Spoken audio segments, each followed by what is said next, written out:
Freunde, herzlich willkommen zu Matters TV. Ich bin Nina, hinter der Kamera ist der Sven und wir sind heute wieder mal auf dem Weg in eine Küche. Ich weiss, es ist ein bisschen auffällig, aber ich esse einfach mega gerne und diese Küche habe ich schon ewig besuchen. Umso glücklicher bin ich heute, dass ich endlich mit einem doch recht starken Koch über die Schulter schauen darf. Die Rede ist von jemandem, der vegan kocht und der auch schon die Zürcher Szene, ich glaube, man kann sagen, recht aufgemischt hat. Und er hat mich jetzt gerade abgelenkt.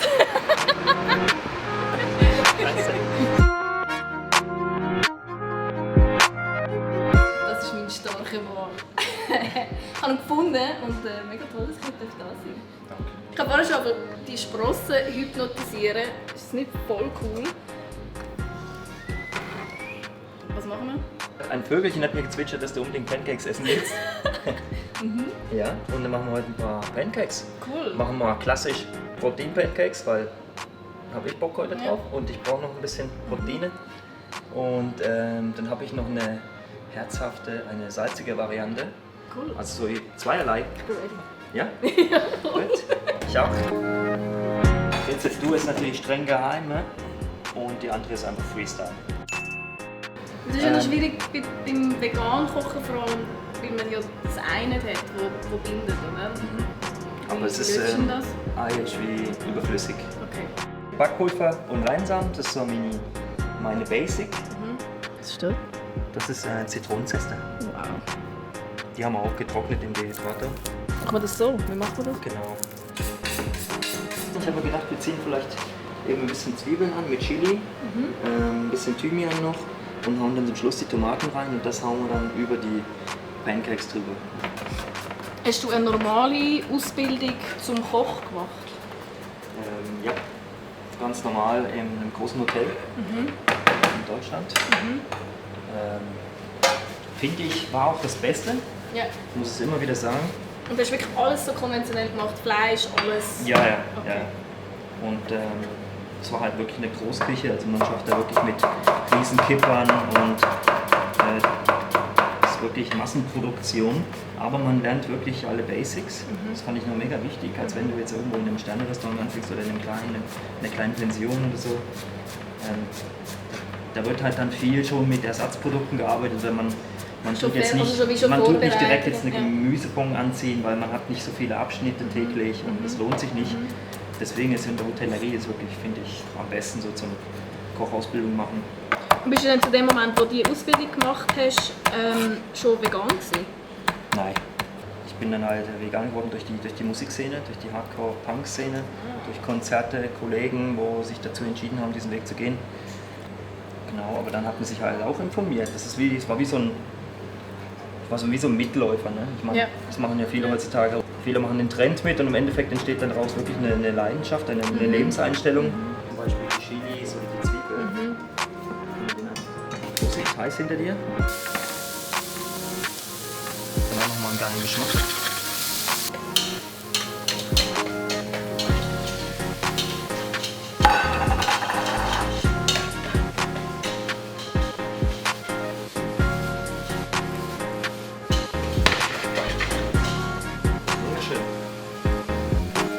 Was da wieder aus dem Ärmel gezogen haben, ja, verrückt. Jetzt glaube ich, dass du sagst, uns. Ja. Ich habe so gemeinsam gemacht.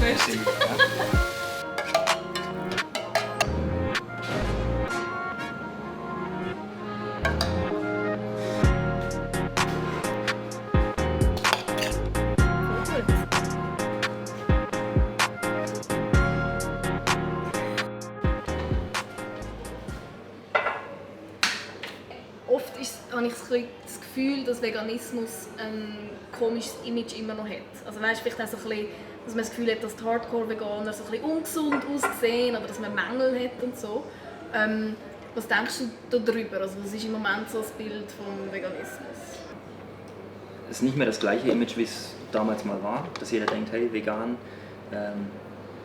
Lauch, gleich Lauch.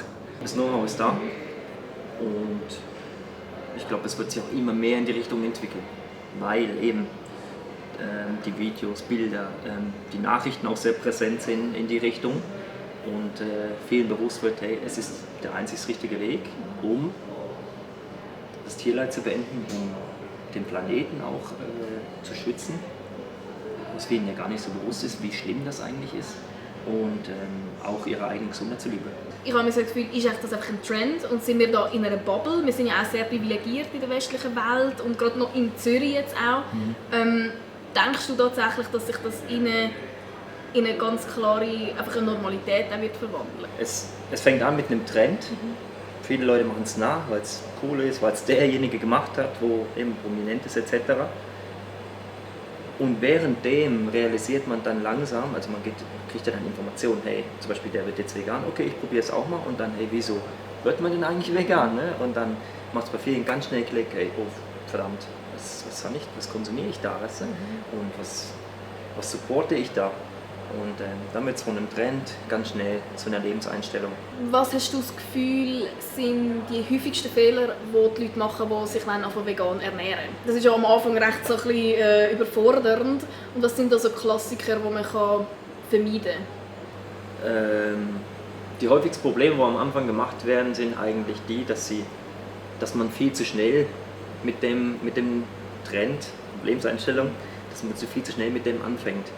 Man sollte sich vorher, so wie ich das gemacht habe, ich habe Fleisch gegessen, habe dann davon erfahren, bin Vegetarier gewesen, ein Jahr lang ungefähr, und dann den endgültigen Entschluss getroffen, eben nach einem Jahr zu sagen, hey, jetzt vegan, voll und ganz. Man darf nicht so eine Hardcore-Umstellung machen. Ich empfehle es nicht unbedingt. Es ist cool, wenn Leute das machen und es auf die Reihe kriegen, aber wie gesagt, es führt zu einer schlechten Ernährung, und für viele ist dann auch der Fall, zum Beispiel auch körperlich, der Körper muss sich dran gewöhnen. Ne? Dann konsumieren sie nur noch vegane Sachen etc. und denken sich, oh verdammt, ich habe Blähung, ich habe Durchfall oder keine Ahnung, ich fühle mich nicht so gut und habe ständig Hunger. Wieso ist das so? Was soll ich essen, dass ich nicht so viel Hunger habe?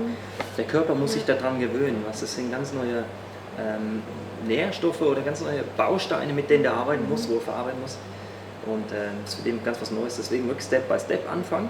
Erstmal Know-how sammeln, dann ein Produkt zum Beispiel ändern wie Milch,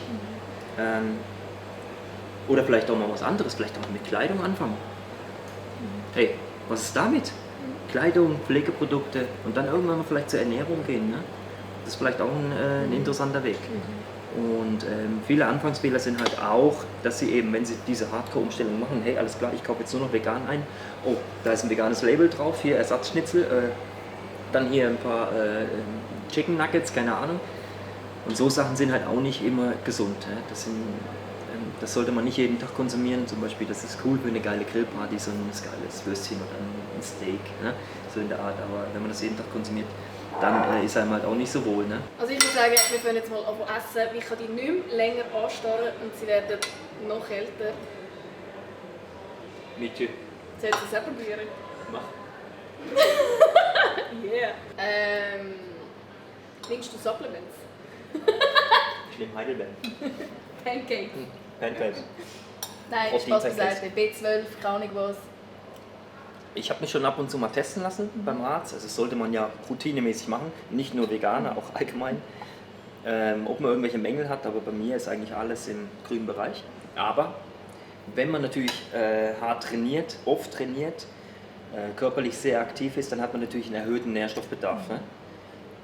Das heißt, man muss supplementieren, weil man kann nicht so ausgewogen essen, wenn man jetzt so im Berufsleben ist wie ich oder wenn man jetzt eben viel trainiert, und dann geht natürlich viel Zeit drauf. Und man kann das nicht alles mit Ernährung abdecken, das ist recht schwierig. Falls die Frage besteht, hey, wieso, weshalb, warum und wie machst du das und so, hey, tue ich gerne mein Know-how weitergeben und die Leute damit vielleicht eben dazu bewegen, vegan zu werden oder sich Gedanken zu machen schon mal.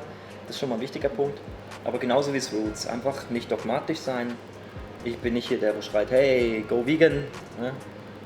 Und jetzt irgendwie, ich tue jetzt keine Fleischfresser verurteilen, sondern es soll jeder machen, was er will, aber sie sollen es wenigstens wissen, was sie tun. Das ist mir wichtig. Das wäre es aus der Küche mit dem Hermann Dill. Danke vielmals, dass ich mit dir kochen durfte. Ja, cool, danke. Pancakes waren mega fein und ich muss mir sagen, das glaube ich noch ein Stückchen sicherer, sonst ist es nicht bald weg. Wie man sieht und was ich selber für mich auch schon herausgefunden habe, Sorry, Geschmack. vegane Ernährung Entschuldigung, ich schaffe es noch, wir kommen zum Ende, aber man merkt, dass vegane Ernährung überhaupt nicht langweilig, ungesund oder sonst irgendetwas muss sein, sondern es kann extrem viel Spass machen und man kann auch... Ich schaffe es noch. Egal, geht einfach ins Roots essen und ihr wisst, was ich meine. Shit, jetzt habe ich es wirklich voll verbockt. Ich kann nicht mal, ich wollte easy was trinken, so. Schön eingesaut. Sehr schön.